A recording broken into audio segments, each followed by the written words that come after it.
Yeah, good night for our team. Thought we played outstanding baseball tonight. Obviously starts and ends on the mound, and Kade, as Kade has been all year, is the best pitcher on the planet tonight, and executed at a high level. Defense continued to support him. Another game with 0 in the air column. And then offensively, I thought we did a lot of things well, starting in the first inning. 2 outs, nobody on. Danny walks. Jake gets hit with a pitch. And then Ethan, 2-strike, hard and low, hits the ball the other way. Very professional hitter to get us going. Really good at bat by Chris. Good at bats all night by Chris. Homers there, and then I believe it was the third inning we opened it up with a lot of really sound baseball on the offensive side of it, and then continued to do the job in the middle of the game. Scored in 6 of the 8 innings offensively, and good night. It's all about tomorrow now. Chris, tonight you joined the home run club and you had 3 RBIs. You had really great at bats all night. Talk us through what were you seeing so well? What really helped you tonight really excel? Yeah, tonight, and really this whole week I've just been working hard on getting back to using the whole field and really, just staying within myself. So today, they were working me away, and Coach Johnson told me before the AB, look away. And I was really just trusting it and letting the ball get deep, and I was able to put a good swing on one. Thankful I was able to fly out of here. But, and then my next at-bat's just really trying to have team at-bats and get the runs in more than anything. Kade, you're inching up the record books in strikeouts this season. As a kid from New Orleans, what does that mean to you? Yeah, I mean, just putting yourself in a situation to win. I mean, stats don't really matter to me as long as you got more wins than losses in the column.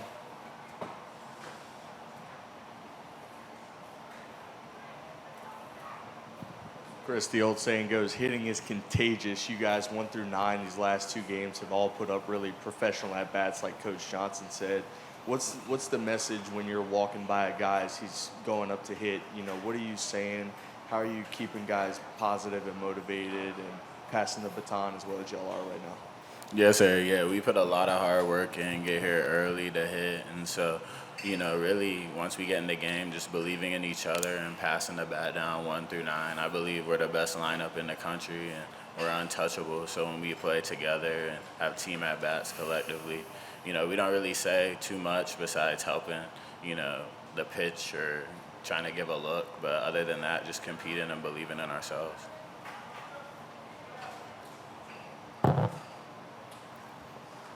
Kade, John Sokoloff with WGNO in New Orleans. Your coach just said you were the best pitcher on the planet tonight.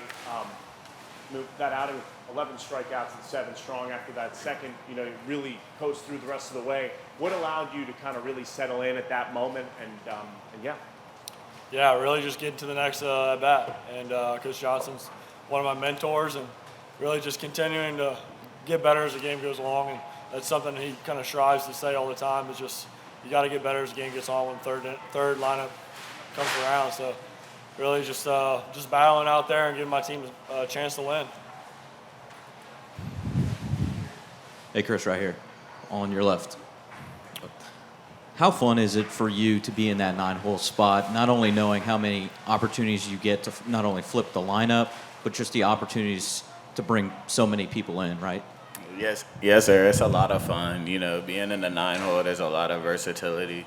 There's sometimes I might need to bunt and get the bat to DC or drive a guy in, and really, just being there and being a team player more than anything, just enjoying the opportunities.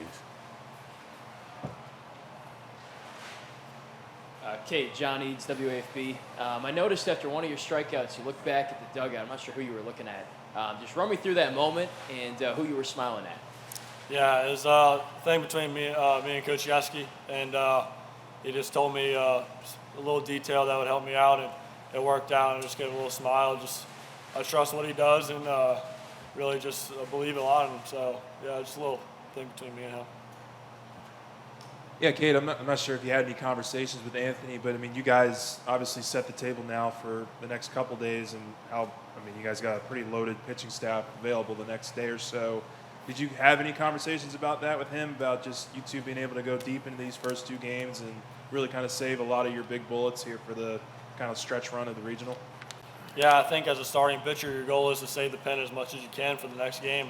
And I feel like Anthony and I did a really good job of, we got, too many pitchers and not enough innings tomorrow. And I think we're in a really good situation, and I couldn't be more excited to watch him pitch. Hey, Kade, Harrison Simeon, Crescent City Sports. It seemed early on that DBU's approach was, kind of run up your pitch count, kind of battle in at-bats. You mentioned getting to the next at-bat. What has kind of allowed you this season to fight through innings where your pitch count starts to run up? Yeah, it really just, I think it's the mentality of getting that dude on that pitch and just setting yourself up for the next pitch as well. And I feel like with Coach Yesse's pitch calling, he helps out a lot, and really just talking with guys like Anthony and just learning from one another. And that's something that I've picked up on a lot. Okay, this is Ron Higgins, Shreveport Post-Journal. The pitchers have allowed one base runner to get to third base in this whole 2 games. Let's talk about not only you, but the relievers who've come in and kind of shut the door. Yeah, it's a 9-inning game, and every inning matters, every out matters. And for DJ and Schmidt and Myers to come in and close the door, getting 2 shutouts in a row is not easy, but it's something that I knew we're capable of doing, and I expected another one tomorrow. Chris, base running was a big aspect of this game and even the last one as well. Have you guys worked on base running a little bit more lately, or is this just the product of all the work you guys have put in for the entire season? We actually have recently in practice. We've been on base running. What do you guys usually do? More specifically? It's just, like first to third stuff, ball and dirt, and just, simple base running cues. And then at any point this season, are you going to think about stealing home plate? That's not up to me. If coach gives me that opportunity, then yes, sir.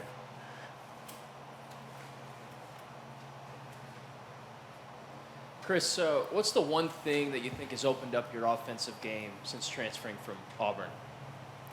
Really believing in myself and just more patience. Kade, you've pitched in some pretty big games this season, but what was this atmosphere like and pitching in this atmosphere like tonight at the box? Yeah, it's something you dream about as a kid, and growing up in Louisiana, this is something special to me, and really grateful for the situation I'm put in, and blessed for the opportunities he gives me as well. Okay.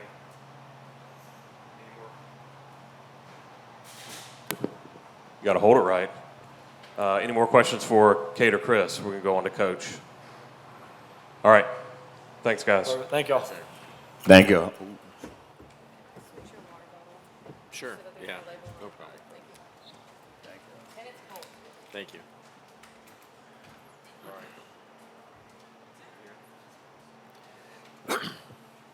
Yeah, Jay, I know you always think you can play better, but in these first 2 games, you became the first team ever to win your first 2 games in any regional, super regional, or World Series by shutout. You also scored in 6 of 8 innings in both games, played flawless fielding. Can you do anything better?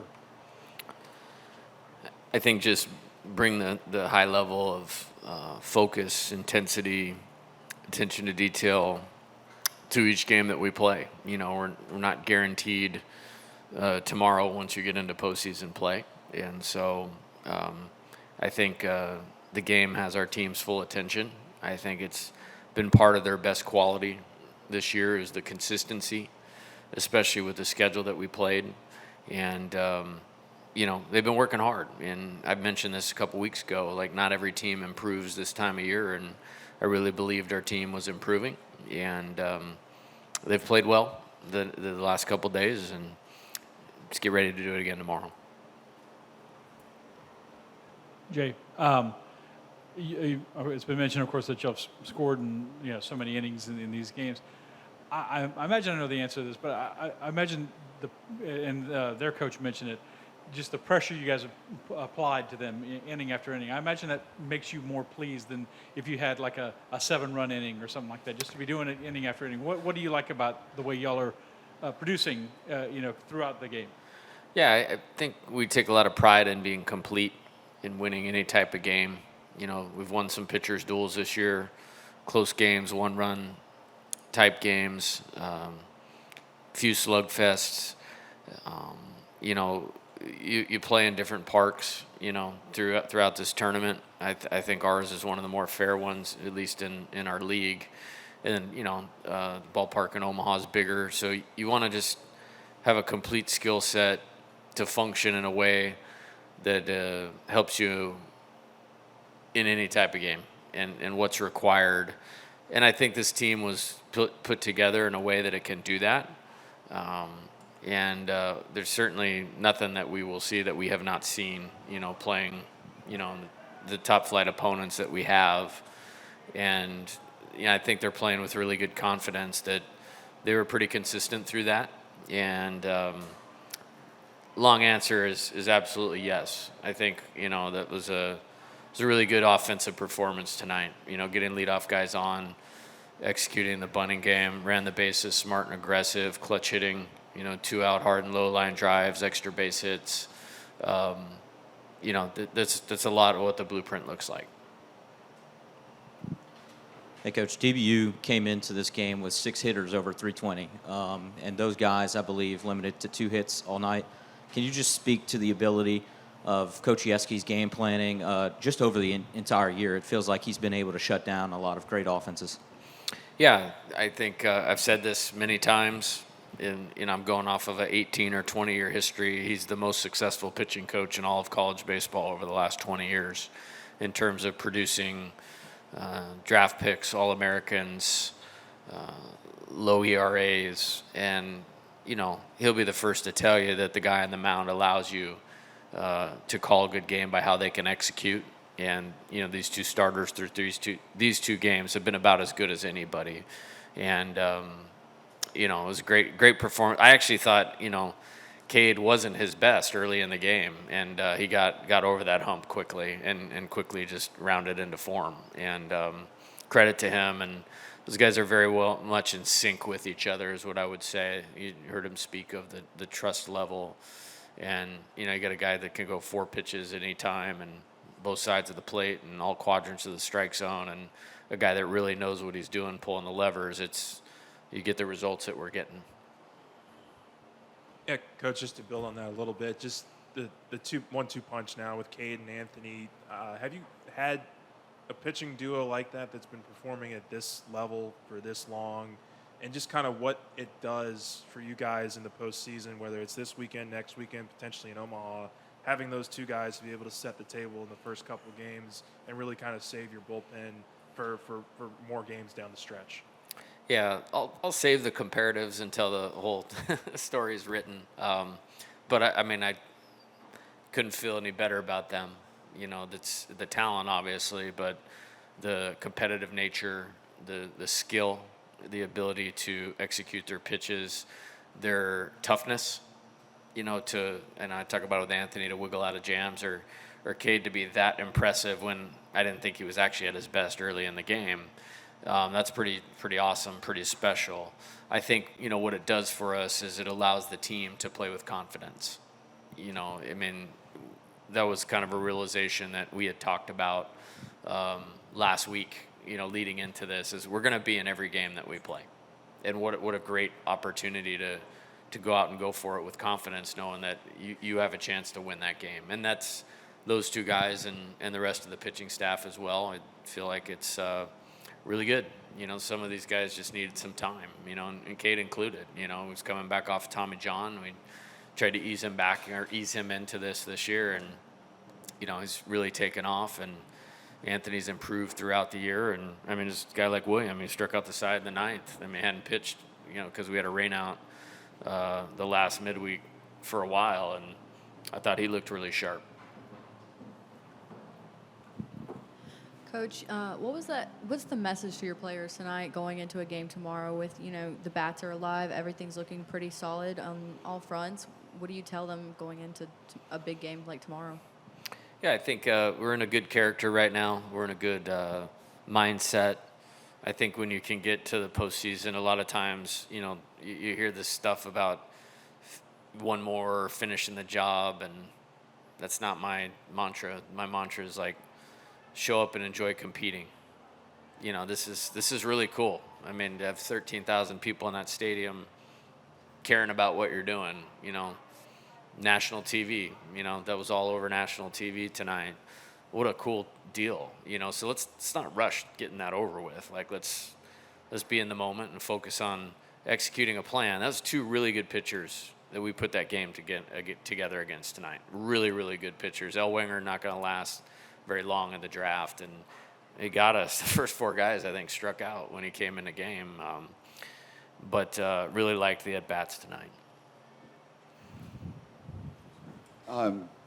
Did you already have in mind who your starter might be tomorrow earlier in the week, or are you formulating that now? And have you already told the guy he's starting? Yeah, we're formulating that now. We don't know who we're going to play yet. That will obviously impact the decision. I think, judging by the relief pitching decisions, we have a lot of options and put ourselves in a really good spot going into tomorrow with some guys that are throwing the ball really, really well. And we'll let that game finish tomorrow and then see where we go from there. Coach, you mentioned the clutch hitting. 7 of the 12 runs tonight were with 2 outs. How do you guys prepare for those scenarios, especially in kind of a high-octane environment? Yeah, we call them Goldens, 2-out RBIs with runners in scoring position.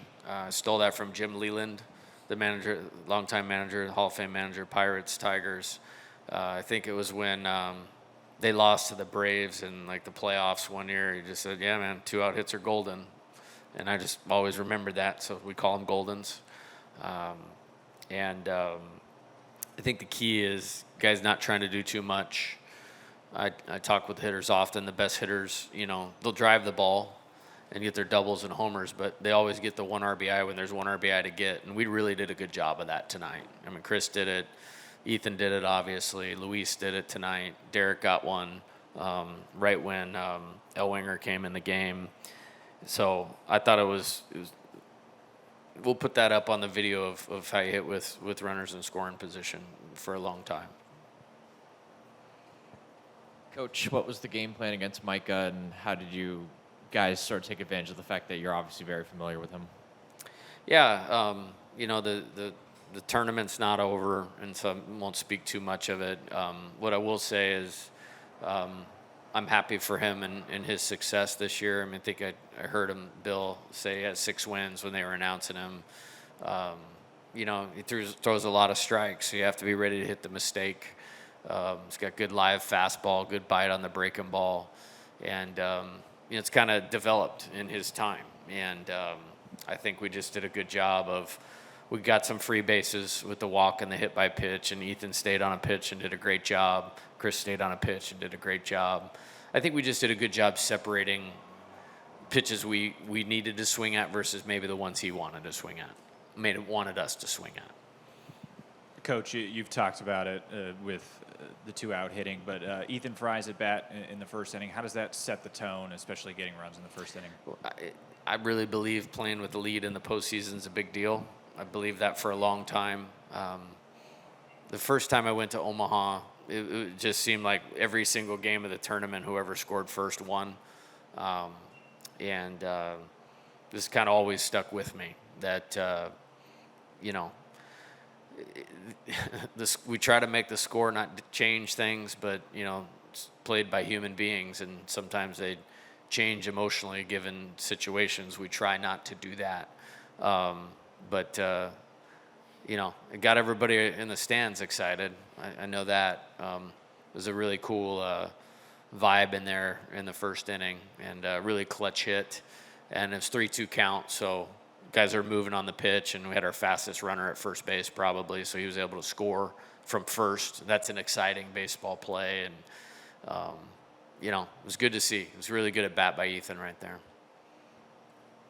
You mentioned Kade not having his best stuff early. What was your message to him when you had the mound visit, and what did you like about how he settled, I guess, into the game? Yeah, it was pretty simple. I mean, I'm not going out there talking about, arm slot or, any of those types of things. I just got the sense, like, and this can happen with a good pitcher sometimes. You get so used to strike one, strike two, strike three, or 1 out, 2 outs, 3 outs. Like, it just looked to me like he was trying to get to the end of the at-bat or the end of the inning or even the outing, instead of just, like, competing pitch to pitch. And as soon as I did it, he threw strike. And he threw a strike that guy got a hit, but he fisted it out there. Struck the next guy out on 3 pitches, and then we got the double play. And so, and to no surprise, like his aptitude is like all-time. It's all-time aptitude. Coach, you mentioned the importance of getting the lead early. The offense has done a great job the first 2 games putting up crooked numbers early in the game. What's been the key to that success there? I think we just kind of keep working, and I think you can have a plan, but it's your commitment to the plan in the box and the totality of the 9 guys in the order doing it so it functions as one unit. I think we're putting up a lot of strands where we're getting 3 quality at-bats in a row. Our goal is to do that 4 times throughout the game, and we probably did it more than that tonight. And it really good contributions, especially from the middle of the order, running through Chris, and they're all kind of the same player to me, and that's the beauty of this lineup is it doesn't matter where we're starting an inning. You feel good about what you can do, and there's versatility in there, and there's competitive at-bats in there, and I think we saw that tonight. We had a lot of games like that this year. Just you get into the heart of that SEC play, and Doyle or Rude there's no break. The dude that Ole Miss threw, like in the SEC tournament, it's like that guy's going in the first round, whether next year or the year after he's draft eligible, and I don't even think he started on the weekend for him, So what a great opportunity, for us to face all of those good teams and all those good pitchers and stay positive about what they're doing and come out the other side of it. Hey, Jay. Back here to your right. Sorry. Hey, Corey Diaz with the Daily Advertiser and USA Today Network. The double play that Derek turned almost himself, but like those kinds of plays, what do they do to the opposing dugout in terms of energy and attitude? And like how big are those kinds of plays when Kade is working through what he worked through those first couple minutes? Yeah, it's a huge play. So it was first and second, nobody out. And then he struck out Tryon on 3 straight pitches, which was like, I think it was like slider, slider, slider. I was like, okay, that's good. And then I think the pitch itself was a good pitch, and good job by Coach Simpson aligning Derek. He was in enough where he could come in and make the play. And I think it caught the base runner off guard. Like he thought it was falling, and from the spot in the dugout, I could totally see how he would. And Derek makes a great athletic play, and then great job by Jared, like staying with the tag, right there. I kind of got blocked out. I'm not very tall, so I didn't quite see how it finished, but I liked how it finished, and it keeps the pitch count down. We're up 3-0 at that point, and so it gets the momentum back in our dugout. Huge play. All right, Coach. Thank you. Thank y'all. We'll see y'all later today. Thank you.